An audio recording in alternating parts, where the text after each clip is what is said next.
오늘 맥체인 성경 본문은 출애굽기 11장 1절에서 12장 28절 10번째 재앙을 준비하는 과정입니다. 이 일을 기점으로 출애굽하게 될 것이고 이 날을 기념하여 유월절을 지키라 명령하십니다.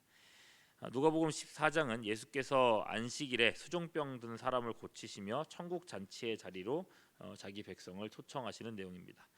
욥기 29장은 욥의 과거 회상입니다. 하나님께서 자신과 함께 하셨던 때를 회상하는데 그 의로운 모습은 예수님에 대한 예표가 되기도 합니다. 고린도전서 15장은 그리스도의 부활과 우리 믿음의 관계를 설명합니다.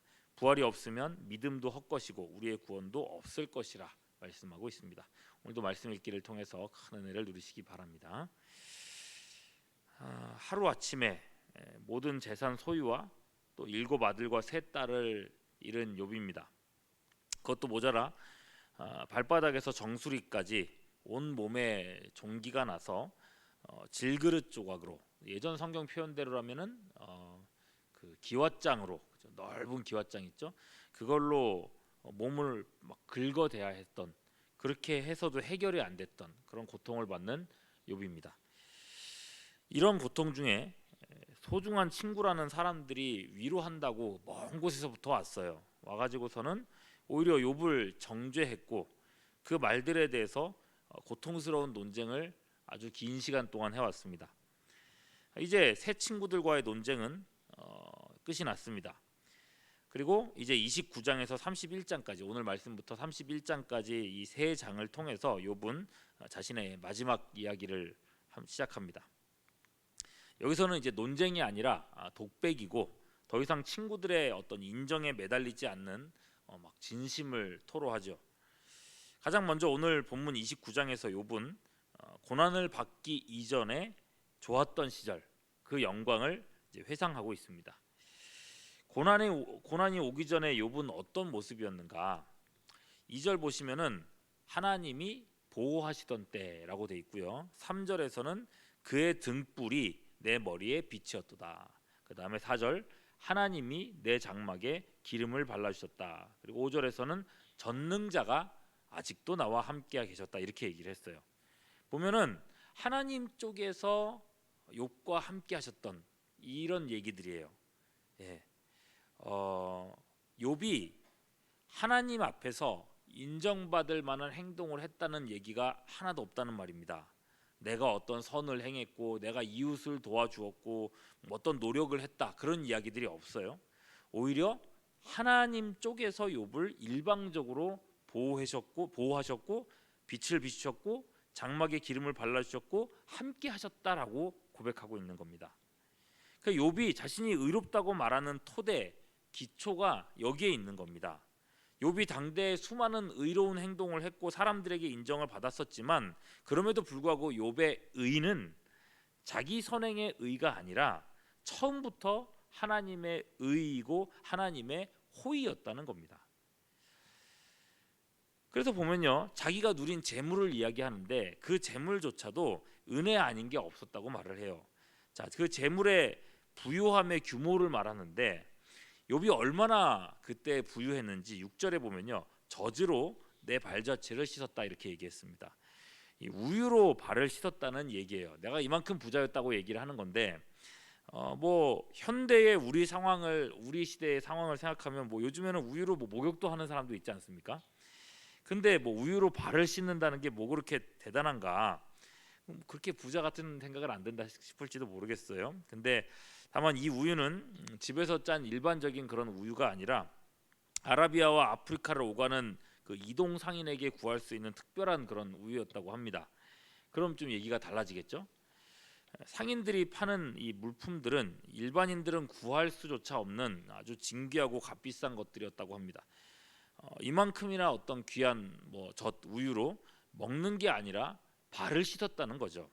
그러니까 이 사람의 부는 말할 것도 없다는 겁니다. 또 6절의 후반절에 보시면요, 바위가 욥을 위해 기름 시내를 쏟았다 그랬습니다. 여러분, 바위가 기름을 어떻게 쏟아내겠어요?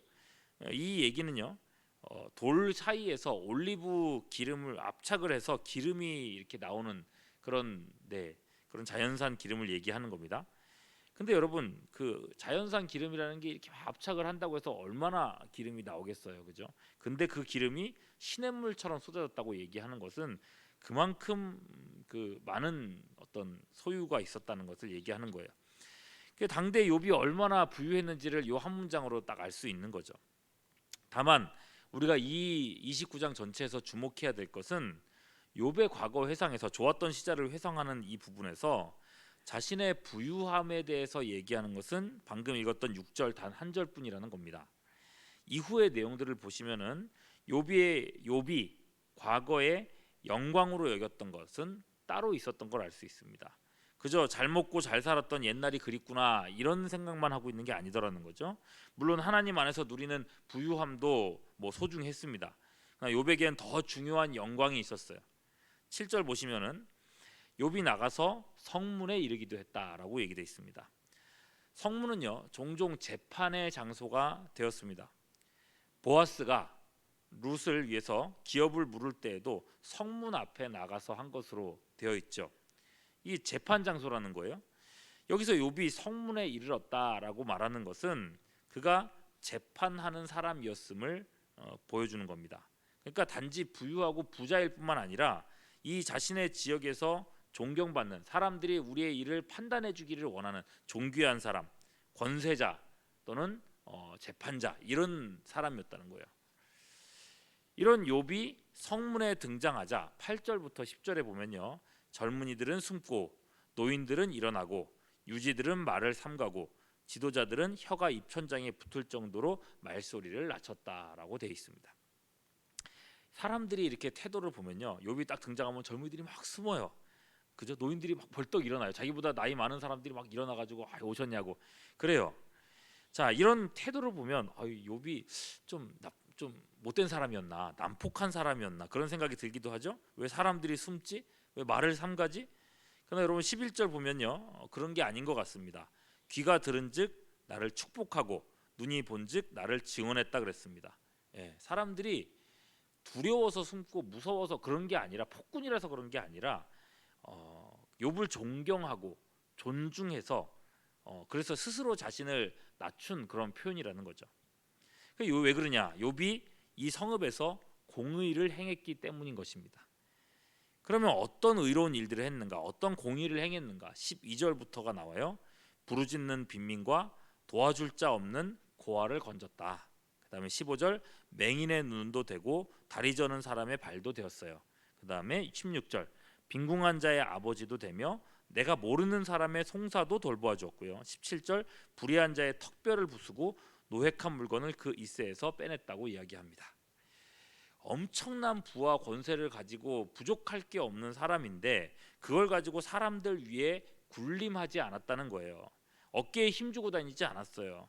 이게 여러분 얼마나 어려운 일입니까? 그만큼 부유한데 내가 어깨에 힘주고 다니기 쉬운 사람인데 그 본성에 거슬린다는 게 얼마나 어려운 일이에요.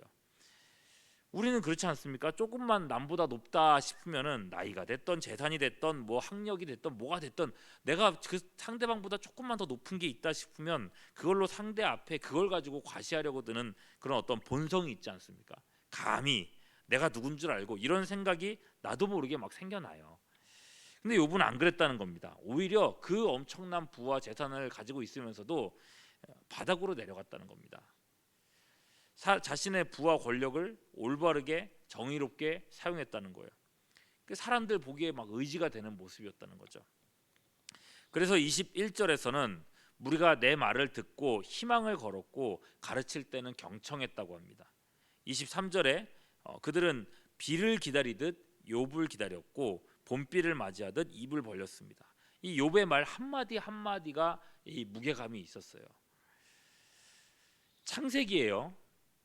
아브라함의 조카 롯이 나옵니다. 롯이 아브라함을 떠나서 소돔과 고모라에 정착을 했는데 나중에 보면요 롯도요 소돔 성문 앞에 앉아 있게 됩니다. 그래서 그 소돔을 심판하러 천사 2명이 이렇게 왔는데 롯이 성문 앞에서 이렇게 맞이하게 되죠. 그 얘기가 뭐냐면은 롯도 소돔에서 그냥 사는 게 아니라 그 자리에 재판장의 자리에 있었다는 거예요. 무게도 있고 권위도 있는 그런 사람이 됐다는 겁니다. 그런데 말입니다. 나중에 보면 이 롯 어떻게 됩니까? 소돔이 멸망의 심판이 다가온다고 롯이 막 경고를 하는데 심지어 자기 가족들까지도 롯의 말을 뭐로 어떻게 여겼어요? 농담으로 여겼다 그랬어요. 그죠? 롯을 우습게 여겼고 그의 말을 가볍게만 여겼습니다. 그렇게 롯은 한 사람도 제대로 구해내지 못했죠. 요즘 정치인들 보면 뭐 그런 것 같지 않습니까? 예전에는요, 정당을 떠나서 정치인을 만나면 참 신기해했고 정치인에 대한 어떤 존중감 같은 게 있었거든요. 그래서 어떤 분은 자기가 지지하지 않는 후보자랑 이렇게 어떻게 만나서 악수를 한 일이 있었다 그래요. 그런데 악수를 한 그날부터 지지하는 정당을 바꿨다는 얘기가 있었습니다. 그러니까 그 사람에 대한 어떤 존중감 같은 게 있었던 것 같아요. 근데 요즘은 안 그렇죠? 언젠가 뉴스에 보니까 정치 후보자들이 와가지고 인사를 하면은 사람들이 얼마나 환멸을 느끼는지 악수도 안 하고 인사도 안 받는 경우가 요새는 왕왕 있다고 합니다. 욥은 어땠는가? 24절, 그들이 의지 없을 때 내가 미소하면 그들이 나의 얼굴빛을 무색하게 아니했다. 그만큼 욥은 사람들에게 선한 영향을 끼쳤고 사람들에게 존중받았고 그의 말 한마디 한마디가 사람들에게 무게감이 있었고 신뢰를 받았던 겁니다. 자, 이런 일을 행했던 욥인데 과연 사람들에게 어떤 모습이었는가? 25절, 왕이 군대 중에 있는 것과도 같았다. 왕과 같았다. 또 14절에서는요, 의를 옷으로 삼아 입고 정의가 거둑과 모자다 이렇게 얘기했습니다. 이것은 선지자의 모습을 보여줘요. 그리고 또는 제사장의 모습을 상징합니다. 마침 2절에 욥의 머리에 하나님의 등불이 비쳤다 그러는데 민수기 6장 25절에 보면요, 제사장들에게 여호와는 그 얼굴로 내게 비치사 은혜 베푸시기를 원하며 제사 이렇게 축복하라고 명령돼 있어요. 그러니까 제사장적인 축복인 거죠. 실제로 욥은 1장에서 아들들을 위해서 번제를 드려서 제사했고 또 마지막 장에 가면요, 새 친구들을 위해서 또 번제를 드림으로 제사장의 직무를 행했습니다. 그 욥이 제사장 역할을 했다는 거예요. 그리고 앞서 얘기했지만 욥의 가르침은 선지자적인 권위도 있었던 겁니다. 즉 이 모든 걸 다 종합해 보자면 욥은 제사장 같은 왕이었고 또 왕 같은 제사장이었고 또한 선지자였다는 것입니다. 그런 의미에서 욥은요, 오늘 말씀을 쭉 보니까 왕이고 선지자고 제사장이신 그리스도 예수님을 예표하는 인물로 보인다는 겁니다. 자, 여기까지 고난받기 이전의 욥의 삶을 우리가 살펴봤습니다. 이제 욥은 2절과 4절에서 하나님께서 자기에게 다시금 그때처럼 살 수 있는 나를 주시기를 바라노라 라고 말하고 있어요. 이건 여러분 재산이 다시 많아지기를 바라노라, 내가 다시 부자가 되기를 바라노라 이런 게 아닙니다. 그거는 6절에 그저 지나가는 한 절에 불과했어요. 이렇게 영광스러운 직책이 회복되기를 소망하고 있는 겁니다. 다시금 많은 사람들을 섬기고 옳은 대로 돌이키는 일꾼이 되기를 고대하고 있는 것입니다. 욥이 하나님의 절대적인 은혜를 받지 않았습니까? 하나님의 의로 인해 엄청난 직분을 감당하지 않았습니까? 여러분 오늘 말씀을 보면서 욥의 고대함이 또한 우리의 고대함이 되어야 할 줄 압니다. 예수님의 순환, 그 십자가의 죽으심은 우리의 의이면서 또한 우리를 향하신 은혜입니다. 욥이 받은 은혜와 그리스도를 예표한 삶은 이제 우리에게도 동일한 것을 요구하고 있는 것입니다. 베드로전서 2장 9절입니다. 너희는 택하신 족속이요 왕같은 제사장들이요 거룩한 나라요 그의 소유가 된 백성이니 이는 너희를 어두운 데서 불러내어 그의 기이한 빛에 들어가게 하신 이의 아름다운 덕을 선포하게 하려 하심이라. 욥이 그리스도를 예표하는 삶을 살았고 또 그렇게 살기를 갈망했던 것처럼 예수 그리스도의 십자가의 은혜를 깊이 회복하시고 왕같은 제사장, 이 영광스러운 부르심을 쫓아가며 그리스도를 나타내는 우리 모두가 될 수 있기를 주님의 이름으로 축원합니다. 기도하겠습니다.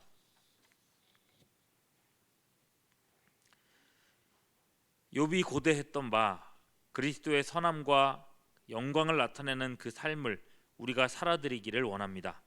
주님, 성령의 은혜를 우리에게 부어주사 우리의 좁아진 심령을 넓게 하여 주시옵고 주님께서 그러셨듯이 낮은 곳으로 기꺼이 내려가며 많은 사람들을 섬기는 우리의 삶이 되게 하여 주시옵소서. 오늘 아침에도 기도할 때에 우리의 기도를 조성하사 마땅히 구해야 할 바를 강구할 은혜를 더하여 주시옵소서. 주님을 의지하옵고 우리 구주 예수 그리스도의 이름으로 기도하옵나이다.